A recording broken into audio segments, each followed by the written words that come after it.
নিরে নুরে দুটি নেহার কোন দিক একদিকে দিলে নজর আর একদিক অন্ধকার হয়। নিরে নুরে দুটি নেহার কোনটারে ঠিক রাখা যায়, একদিকে দিলে নজর আর একদিক অন্ধকার হয়। আমি সামনে চাইলে পিছনে দেখি না দয়াল রে, আবার ডাইনে দেখলে বাইরে দেখি না, উপরে তাকাইলে নিচে দেখি না। সাধক বলেছেন নিরে নুরে দুটি নেহার কোনটার ঠিক রাখা যায়, একদিকে দিলে নজর আর একদিকে অন্ধকার হয়। আমি যেদিকে তাকায় শুধু অতটুকুই দেখতে পারি, আমার পিছনের খবর কিভাবে, কোন সাধন ভজন কোন কর্ম করিলে আমার পিছনে চক্ষু খুলে যাবে।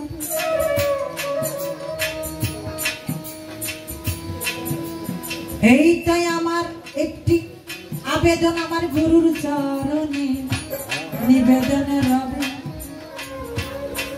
আরেকটি কথা আমি একটু ছোট্ট করে বলবো। এখানে যেহেতু সেজদার কথা রয়েছে, সেজদা বা ভক্তি ও দয়া, এটা কি দেওয়ার জিনিস নাকি হওয়ার? সেজদা ভক্তি কি স্ত্রীলিঙ্গ? এটাই আমার জানার বিষয়। আর কিছু না।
আমার দেওয়ানা পাখি রে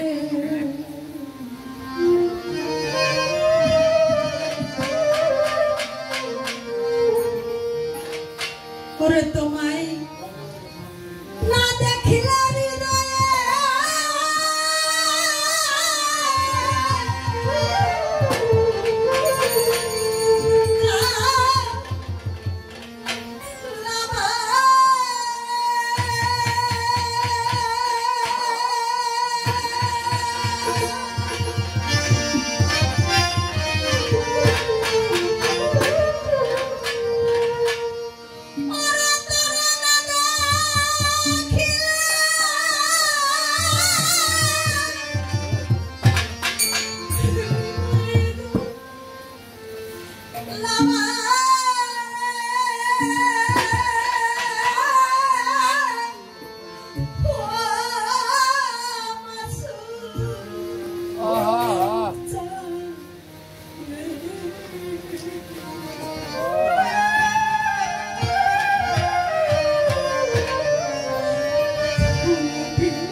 ভক্ত প্রেমিকদের তুমি সদাই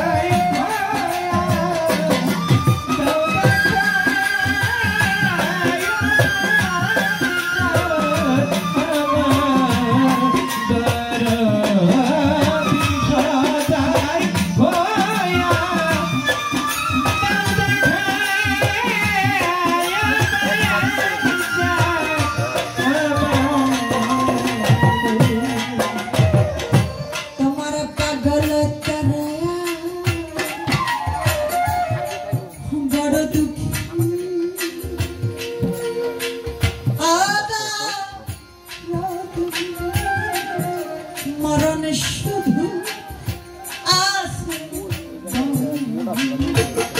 দয়ালি রে ডাকি রে এসো বাসরে ও দয়ালি রে ডাকি রে এসো বাসরে তোমার পাগল ভক্ত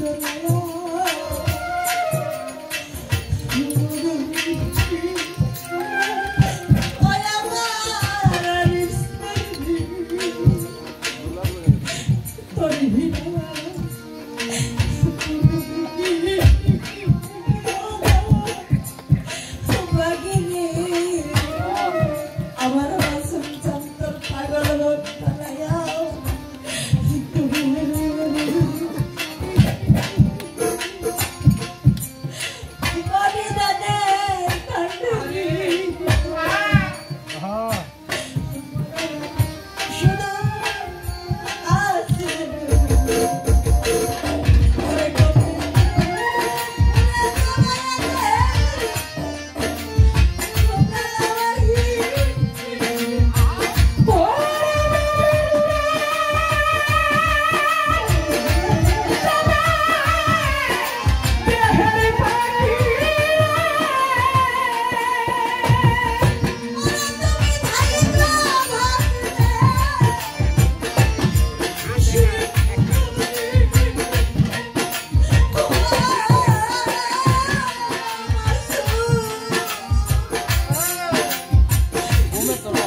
আমাদের দরদি বলেছেন কথাবার্তা না বললেই ভালো,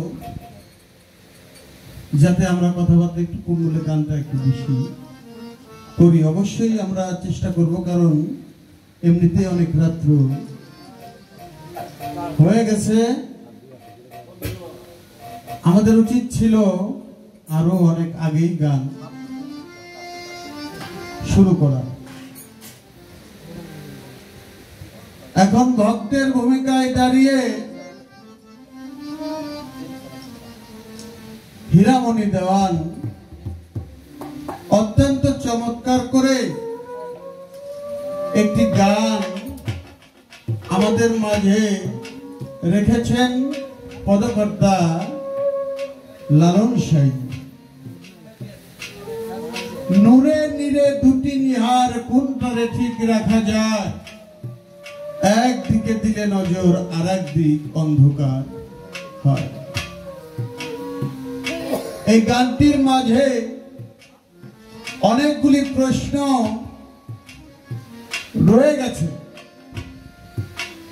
তারপরেও আমার দরদি আরো জিজ্ঞেস করেছেন, এই যে আমরা ভক্তি দেই, ভক্তি কি দেওয়ার বিষয় না হওয়ার বিষয়?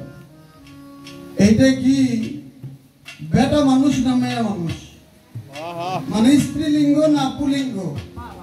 পুলিঙ্গ হইল পুরুষ আর স্ত্রীলিঙ্গ হইল নারী, অর্থাৎ মেয়ে মানুষ। এখন ওনার প্রশ্ন হইল, ভক্তি কি দেওয়ার বিষয় না ভক্তি হওয়ার বিষয়? ভক্তি কি পুরুষ না নারী?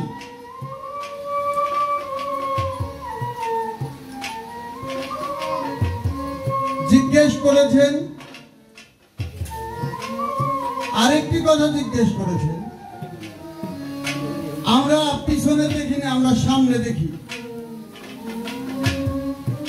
কোন কর্ম করলে আমি পিছনেও দেখতে পারবো?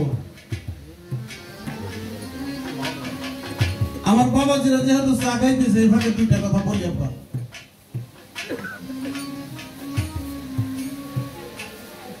কে কি বললো সেটা আমার বিষয় না। আমার এই ক্ষুদ্র জ্ঞানে যতটুকু আসে, আমার মালিক যা বলে আমি তাই বলার জন্য চেষ্টা। ছোটবেলায় গান শুনেছি, শুধু ভক্তি দিলেই কি হবে রে, সরল স্বভাব নাই যার দিলে। শুনছেন না আপনারা গান? আমি ছোটবেলায় শুনছি, আপনাদের মতো তারি পাকা মানুষ যারা, তারা বাবা বাজাইয়া প্রমুখ বাজাইয়া এই গান করতে, তাই না বাবা? শুধু ভক্তি দিলেই কি হবে রে, সরল স্বভাব নাই যার দিলে। তোমার ভক্তি দিতে হবে না, তোমার সর্বঙ্গটাই যেন গুরু গোসাই দেখলে নত হয়ে যায়। তোমার চোখ দেখলেই গুরু বুঝতে পারবে ও আমার কাছে নত। আর তোমার স্বভাবটা যখন নত হয়ে যাবে, তোমার স্বভাবটাই যখন নিচু হয়ে যাবে, তোমার আর ভক্তি দেওয়ার বাকি থাকবে না।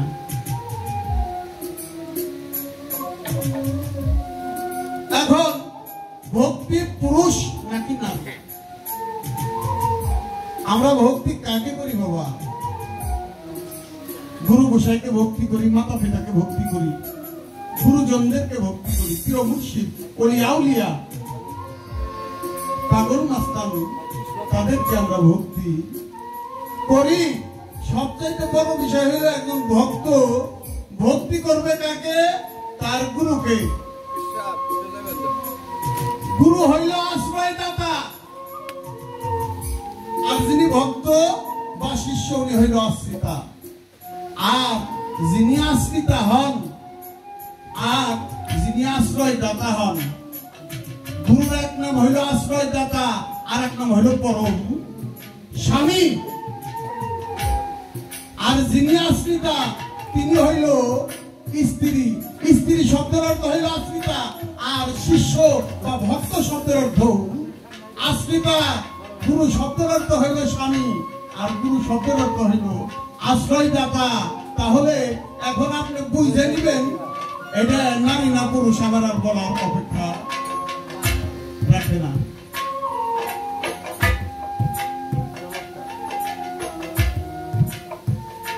এখন আপনি পিছনে দেখবেন কি করে? আসলে আমার মতো সাধারণ মানুষ যারা, তারা বাবা সামনে দেখেন, সামনে দেখতো বাবা পাঁচু ভুকি, বাবা বুঝাইজন পাগল, বাবা শাহ আলী, শাহ সুলেমান লেখটা বাবা, বাবা মায়ের পাগল, ভগর পাগল, ওনারা সামনে দেখতেন। আর আমরা সামনে দেখি না, আমরা পিছনটাই তো ঠিক মতো দেখি না। 7 দিন আগে আমি কি দিয়ে ভাত খাইছি সেটাই তো আমার মনে নাই। কি বাবা?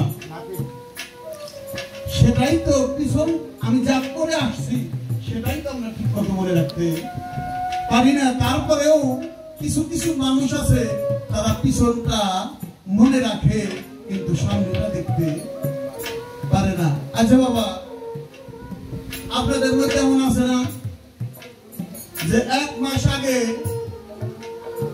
ধরেন শ্বশুর বাড়ি বেড়াইতে গেছেন, সেখানে দিয়ে আপনারে কি দিয়ে কিরকম ভাবে আপ্যায়ন করছে, মনে আছে না?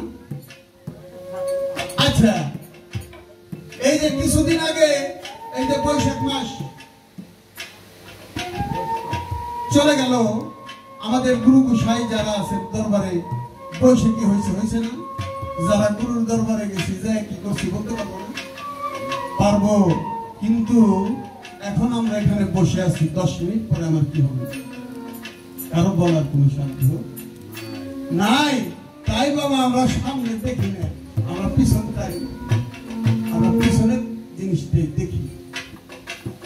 তারপরেও যেহেতু বলেছেন যে আমি সামনে পিছে উপরে নিচে ডাইনে বামে কিভাবে দেখব,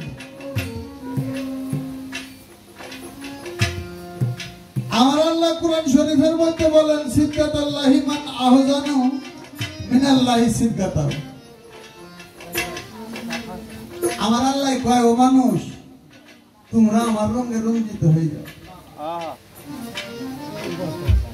একজন মানুষ যখন সাধনায় রত হয়ে সাধনা করতে করতে মুরাকাবা মুশাহেদা, ফানাফি শেখ, ফানাফি শায়েখ, ফানাফিল্লাহ বাকাবিল্লাহ যখন পৌঁছে যায়, আমার আল্লাহ কয় ওই মানুষটার মধ্যে আমি আল্লাহ নেই। ওই মানুষটার মধ্যে প্রতিষ্ঠিত হই। ওই মানুষটা কথা বলে না, ওই মানুষের জবান দিয়ে আমি আল্লাহ নিজে কথা বলি। ওই মানুষটা কোনো কর্ম করে না, আমি আল্লাহ ওরে দিয়ে কর্ম করাই। ওই মানুষটা পায়ে হাঁটে না, আমি নিজে আল্লাহ ওর পাও দিয়ে হাঁটি। অর্থাৎ ওই মানুষটার পরিচালক হয়ে যায় তখন নিজে স্বয়ং আল্লাহ। আর আল্লাহ যার পরিচালক হয়ে যায়, ওর উপরে নিচে ডাইনে বামে আগে পিছে কোথাও দেখার বাকি থাকে না। ছোট্ট করে চেষ্টা করলাম আপনার এই কথার মীমাংসা দেওয়ার জন্য। আরো 2টা কথা বলে আপনি গানে চলে যাবেন। নূরে নীরে দুটি নিহার, নূরে নীরে দুটি নিহার, কোনটারে ঠিক রাখা যায়? একদিকে দিলে নজর আর একদিক অন্ধকার হয়। কে বলেছেন? পদকর্তা লালন সাইজি বলেছেন। আর আমি বলি আপনি একদিকে নজর দেন, আপনি সব দিকেই দিবেন। আমার আল্লাহ কইছে, তোমরা যদি আমাকে ভালোবাসতে চাও তাহলে আমার মুহাম্মদকে ভালোবাসো। তোমরা আমার দেখা কেউ পাইবে না, আমি আল্লাহ ধরাছোঁয়ার পাই। তোমরা মুহাম্মদকে মহব্বত করো, মুহাম্মদকে ভালোবাসো, মুহাম্মদকে চিনো, মুহাম্মদকে জানো, তাইলেই আমি আল্লাহর দর্শন পেয়ে যাইবে। আমার মুহাম্মদ কয় আমারে না, তোমরা হযরত আলী রে চিনো, আলীকে জানো। আমার আলী কয় যে আমার হাসান হুসাইনকে মহব্বত করলো, সে আমাকে মহব্বত করলো। মাওলা আলী বলেছেন, যে চিনলো নিজের নফসকে সে চিনলো রবকে। মান আরাফা নাফসাহু ফাকাদ আরাফা রাব্বাহু। অর্থাৎ যে নিজেকে চিনছে সে আমাকেও চিনছে, আমার নবীকেও চিনছে, আমার আল্লাহকেও চিনছে। অর্থাৎ তাইলে কথা ছিল দূরে আসলো কাছে, কেমন কাছে? একেবারে নিজের মধ্যে, তাই না বাবা? নীরে হইল নিরঞ্জন আর নূরে হইল নবী। যে যাবেন নবী সেই তো তার নবী। যেমন আমার বাসার চান, উনি একজন মানুষে মানছে, সে হইল দয়াল বাবা মাসুম চান, অর্থাৎ ওনার কাছে মাসুম চান হইল ওনার নাইবে নবী। শুধু নবী না, সাহিত্যে বলেছেন যিনি মুর্শিদ, যিনি খুদা, যিনি মুর্শিদ তিনি রাসূল, ইহাতে নাই কোনো ভুল, খুদাও সে হন। অর্থাৎ একজন কামেল মুর্শিদকে জানার মতো জানলে, মানার মতো মানবে, হ্যাঁ, তার আর কোনো কিছু বাকি থাকে না। সেখানে তারা একটা গান সাধকে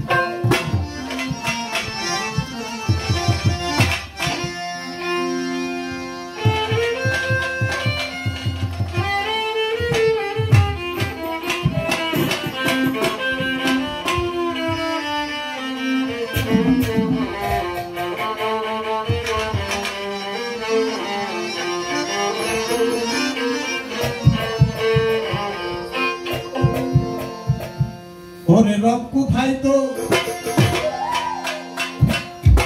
আরে মাবুদ কে রব কোথায় তো,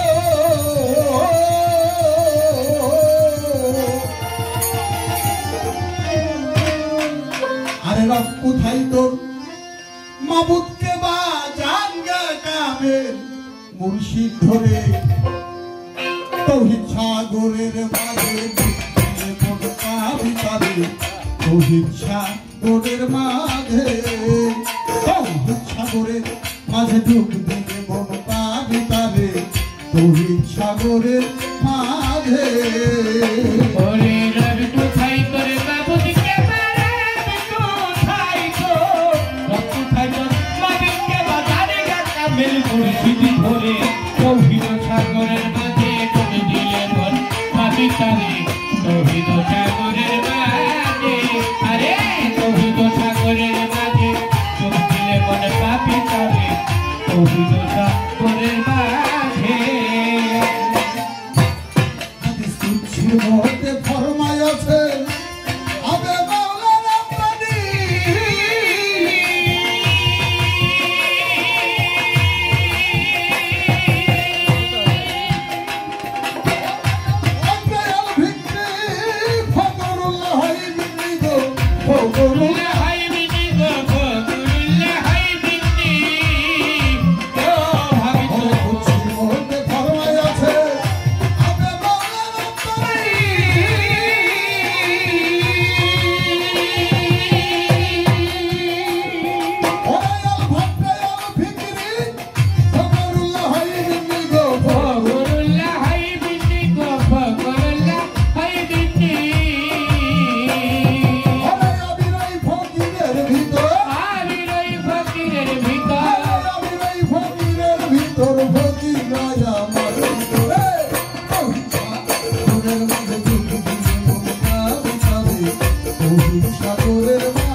কামেল মুর্শিদ ধরে তৌহিদ সাগরের মাঝে চোখ দিলে মনে পাবি কাজে তৌহিদ সাগরের মাঝে আরে তৌহিদ সাগরের মাঝে চোখ দিলে মনে পাবি কাজে তৌহিদ সাগরের মাঝে আরে অন্ধ চোখে চশমা দিলে আরে পাগল দেখা যায় কি খোদা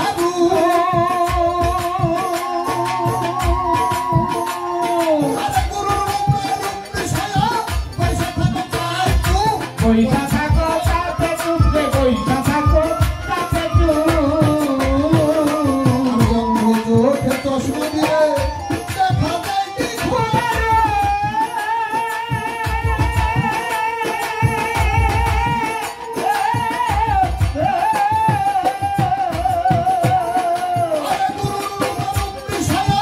পয়সা থাকো চাপ চুপে পয়সা থাকো চাপি ডুববে পয়সা থাকো তাতে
এই সময় এই সুরতটা আমি কোথায় রাখবো?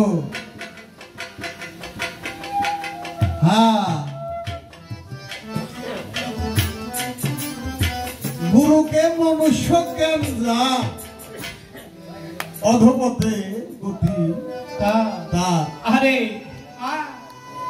আমার আল্লাহর আলাদা কোন রূপ নাই, আমার গুরুর রূপ হইল আমার মাওলার রূপ। যারা গুরুকে আল্লাহকে দুই ভাগ করে দেখে বলতেছে ওদের মুরিদ হওয়া হয় নাই হয় নাই।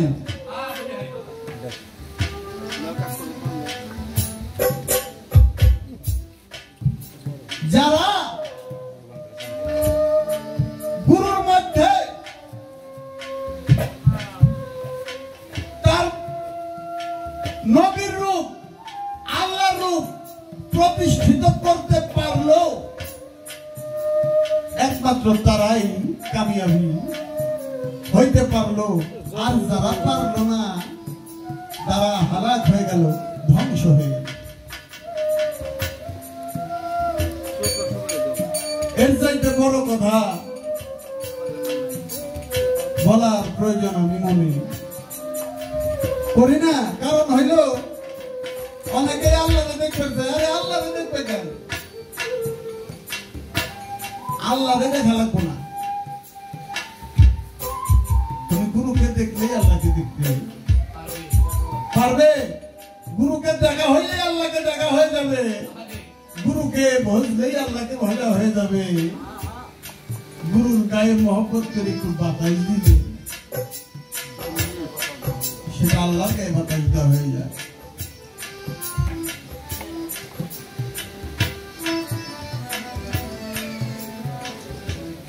একদিন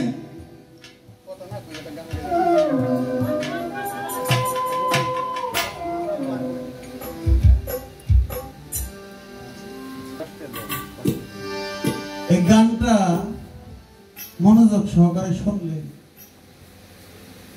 অনেক কিছু এই গানের ভিতর থেকে আসবে।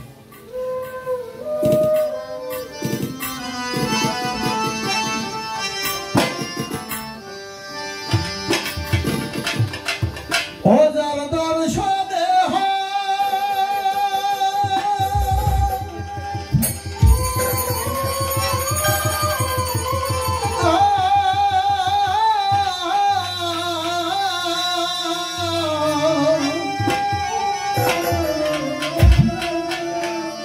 ভাবের উদয় গো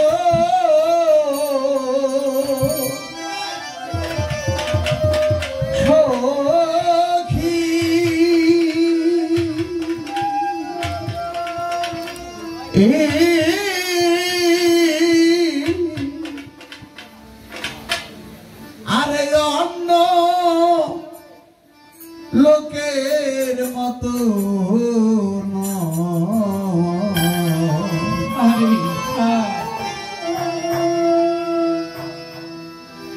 আমার মাসুম চাঁদের প্রেমিক হয় যে জনা।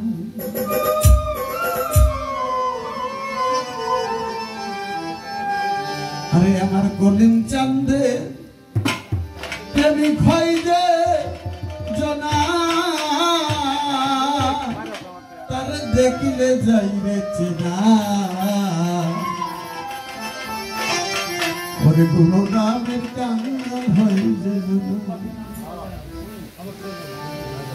ওরে মুর্শিদি নামের কাঙ্গাল হয় যে জনা, তারে দেখিলে যাই রে চেনা। আমার হুসাইন চাঁদের প্রেমিক হয় যে জনা, আমার দয়াল চাঁদের প্রেমিক হয় যে জনা, তারে দেখলে যাই রে চেনা। মুর্শিদ নামের প্রেমিক হয় যে জনা, আমার দয়াল নামের কাঙ্গালে হয় যে জনা, তারে দেখলে যাই রে চেনা। মুর্শিদ নামের পাগল হয় যে জনা। ও মনরে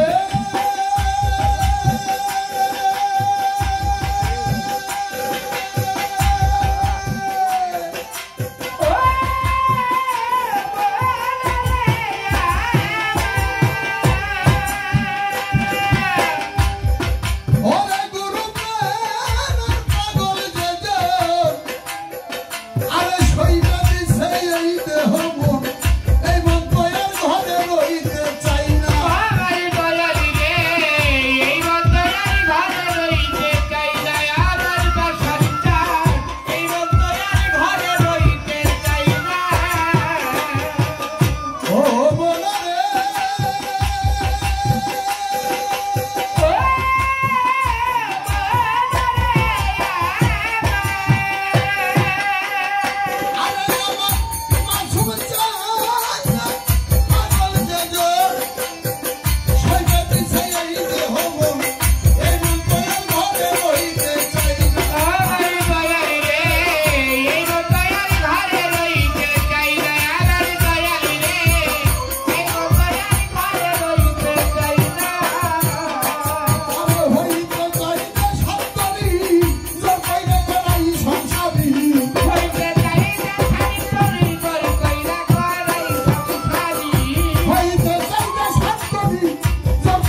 যাই রেখে না মুর্শিদ নামে পাগল হইবে গো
মেহেদি রহমান উনি তার কালামের মধ্যে বললেন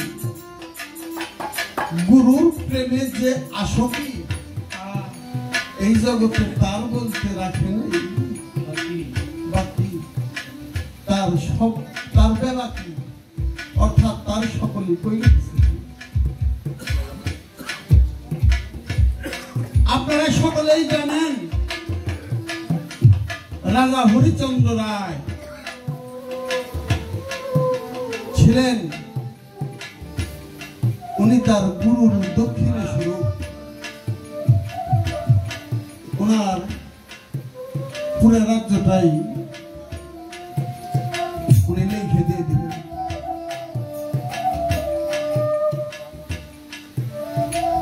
এমনি ভাবে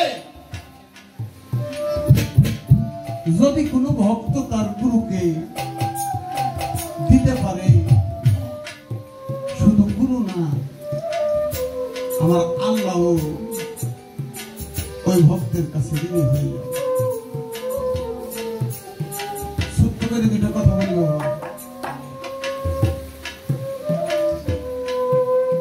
মুসা নবীর আমলে মুসা নবী তুর পর্বতে যায় আল্লাহর সাথে কথাবার্তা বলতেন, দিদার করতেন। যেই রাস্তা দিয়ে তুর পর্বতে যায়, ওই রাস্তার পাশেই একজন মহিলা মানুষ, তার সন্তানাদি হয় না, অনেকদিন হয়, বিবাহ হয়েছে। উনি চিন্তা ভাবনা করে, মুসা যখন আল্লাহর নবী, সে তুর পর্বতে যায়, পাহাড়ে যায় কথা বলার জন্য, আমি মুসার কাছে নালিশটা দিয়ে রাখি, দেখি আল্লাহ কি। মুসারে ডাক দিয়ে কয়, নবী গো, তুমি তো আল্লাহর নবী, তুমি প্রতিদিন আল্লাহর সাথে কথাবার্তা বলো, তুমি আল্লাহকে একটু জিজ্ঞেস করো আমার এই গর্ভে। মুসা নবী তুর পর্বতে যায় আল্লাহকে বলে, আল্লাহ তুমি তো সকল কিছুই জানো, ওই যে আমি আসার পথে যে মহিলাটা আমার কাছে নালিশ দিল, ওনার গর্ভে কি কোনো সন্তান আছে না? না। আমার আল্লাহ বলছে ওনার গর্ভে কোনো সন্তান নাই। মুসা নবী একটু লজ্জার মধ্যে পড়ে গেল, যেই কথাটা আমি এই মহিলাকে কি হবে। মহিলা রাস্তার দিকে তাকিয়ে আছে, কখন মুসা নবী আসবে আমি সংবাদ শুনবো। মুসা নবী কয়েকদিন অন্য রাস্তা দিয়ে ঘুরে উনি ওনার বাড়িতে চলে যায়। হঠাৎ করে একদিন ওই মহিলা জিজ্ঞেস করে, নবী, নবী গো, তুমি কি আল্লাহর কাছে আমার নালিশটা দিছিলে? নবী বলে, মা গো, তোমাকে আমি কিভাবে বলি, তোমার গর্ভে তো আল্লাহ কোনো সন্তান রাখে। মহিলা দুইটা চোখের পানি ছেড়ে দিয়ে বলে, আল্লাহ কি অপরাধ তোমার দরবারে করছি, তুমি আমার কপালে সন্তান রাখি। মহিলাটা মনক্ষুণ্ণ হয়ে সে বাড়ির ভিতরে চলে গেল। কয়েকদিন পর ওই মহিলাটা ঘরের মধ্যে রুটি বানায়। একটা পাগল আইসা তার উঠানের মধ্যে দাঁড়ায় হাঁকছে, ও মা, কেউ কি বাড়িতে আসো? আমি পাগল, তোমার দোয়া রাখছি, আমি বড়ই ক্ষুধার্ত, আমাকে কি কিছু খেতে দিতে পারবে? যদি একটা রুটি দাও তুমি একটা ছেলে পাবে, যদি তুমি দুইটা রুটি দাও তুমি দুইটা ছেলে পাবে, যদি তুমি তিনটা রুটি দাও তুমি তিনটা ছেলে পাবে। ও বাবা, দেখবেন মায়েদের মন একটু নরম, বলে আল্লাহ না করে দিছে, এই পাগল বলে আমাকে সন্তান দিবে। মনের দুঃখ মনে রেখে পাগলকে একে একে তিনটা রুটি যখন ওই মহিলা খাওয়াইছে, পাগল আল্লাহর দরবারে হাত দিলে বলছে, আল্লাহ এই মহিলাটা আমাকে তিনটা রুটি দান করছে, তুমি একে তিনটা সন্তান প্রদান করো। কয়েক বছরের মধ্যেই ওই মহিলার একে একে তিনটা সন্তান হয়ে গেল। মহিলাটা সন্তান তিনজনকে নিয়ে রাস্তায় দাঁড়িয়ে থাকে, মুসাকে ডেকে ডেকে বলে, ও মুসা, তুমি না বলেছিলে আল্লাহ আমার গর্ভে কোনো সন্তান রেখে নাই, তুমি কোন আল্লাহর সাথে কথা কও? ও মুসা, তোমার আল্লাহ কয়টা? আল্লাহ কি দুইটা? মুসা একটু মনে মনে রাগ হয়েছে। রাগ হয়ে তুর পর্বতে যে আল্লাহরে কয়, ও আল্লাহ, তুমিও মিথ্যা কথা বলো, আমাকে তুমি নবী বানায় দুনিয়ার মধ্যে পাঠাইছাও, মিথ্যা কইলে তুমি আর লজ্জা পাই আমি। বলে, ও মুসা, আমি কি মিথ্যা কথা দিলাম? ভাই অনেকদিন আগে তোমার কাছে একটা নালিশ দিছিলাম, একটা মহিলার গর্ভে সন্তান আছে কিনা, তুমি না করছিলে, আবার তুমি ওই মহিলার গর্ভে সন্তান দিলে। আমার আল্লাহ কয় মুসা রে, ওই মহিলার গর্ভে তুমি আমার সন্তান দিলে। বলে তাহলে কে দিল? আর কি আল্লাহ আছে? আমার আল্লাহ কয় মুসা রে, তুই কি দেখতে চাস না শুনতে চাস? মুসা কয় যদি দেখতে পারি তাহলে শুনে কি? আমার আল্লাহ মুসাকে বলল, মুসা রে, আমার একটু মানুষের মাংস খেতে মনে চাইছে, তুমি একটা প্লেট আর একটা ছুরি নিয়ে যাও মানুষের দ্বারে। আমার বড়ই স্বাদ হয়েছে মুসা, একটু মানুষের মাংস যদি তুমি আমার আমি পরানটা ভরে খাইতাম। মুসা সারাটা দিন বনে জঙ্গলে বনে বাজারে ঘুরলো, যার কাছে যায় যে আল্লাহ একটু মানুষের মাংস খাইতে পেয়েছে, সেই মুসাকে পাগল বলে আখ্যায়িত করে, বলে মুসা নবী পাগল হয়ে গেছে। আল্লাহ কি কোনোদিন মানুষের মাংস খায়?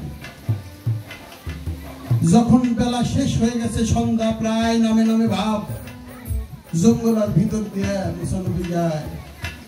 এক পাগল জঙ্গলের ভিতর থেকে বাইরে বলে, ও মুসা, মুসা রে, তোমার মুখটা তো মলিন কেন?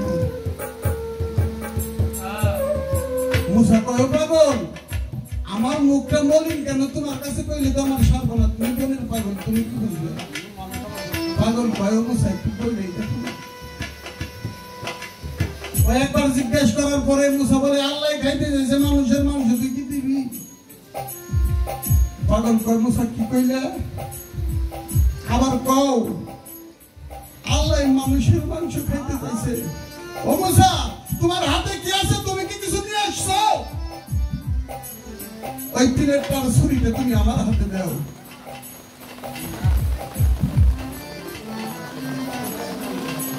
যখন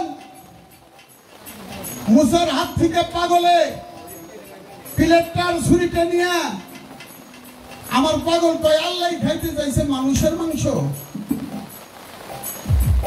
উনি প্রত্যেকটা অঙ্গ থেকে এক টুকরা করে মাংস খাইতে গেছে। ওই মুসার প্লেটের মধ্যে যখন দিয়েছে, মুসা প্লেট নিয়ে যায়। আমার পাগল কয়, ও মুসা দাঁড়াও, মুসা রে, ও মুসা, আমি তো সর্বাঙ্গের মাংস দিচ্ছি, কিন্তু আমার কলিজার মাংস খেতে হয় না। আমার আল্লাহ যদি কলিজার মাংস খাইতে পছন্দ করে, আর এতগুলো মাংসের মধ্যে যদি কলিজার মাংস না পাই, আমার আল্লাহ তো সন্তুষ্ট হবে না।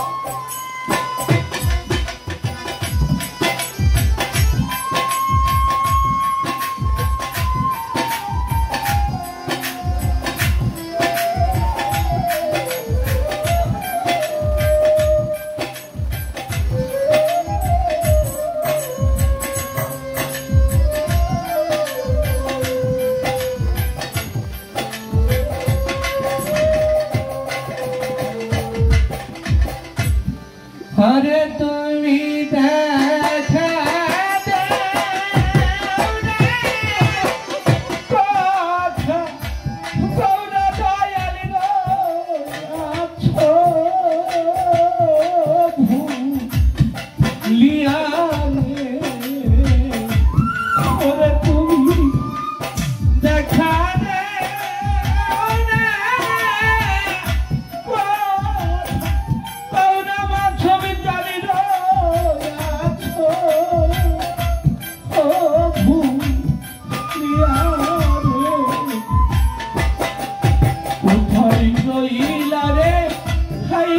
চলে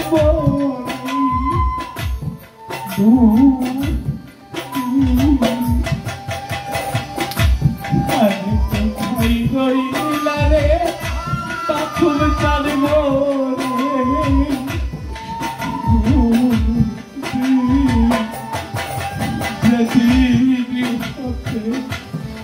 তো বাইরে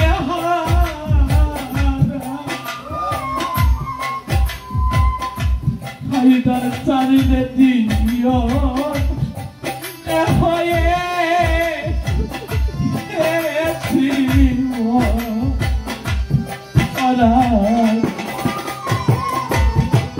যেদিন হতে তোমার রে বাথরুম চারিদে দিও হয়ে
কি করিব কোথায় রে যাব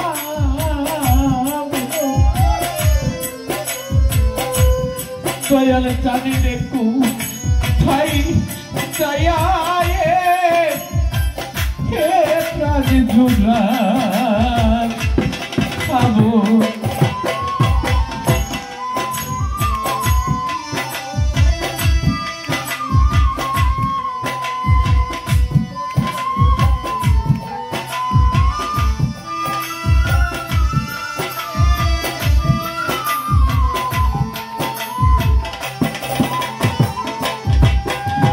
করিব কোথায় রে যাব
কাউকে ভালোবাসতে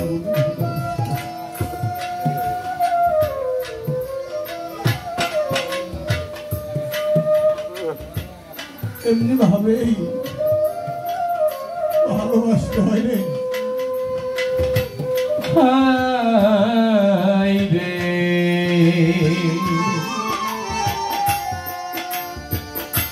দয়াল জানা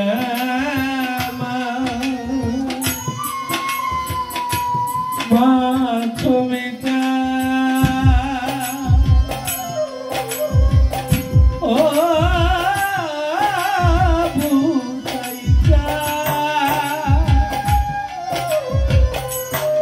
আমার রাজা হরি গেল রে ও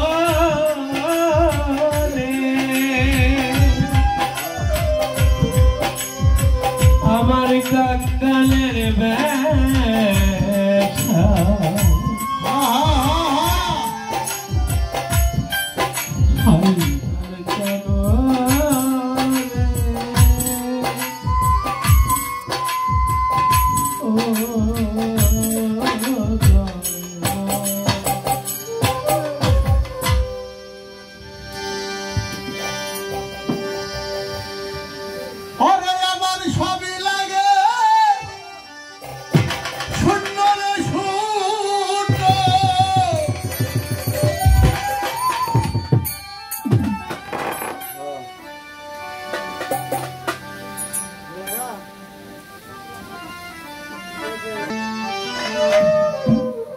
আজকে আমার কেমন জানি লাগে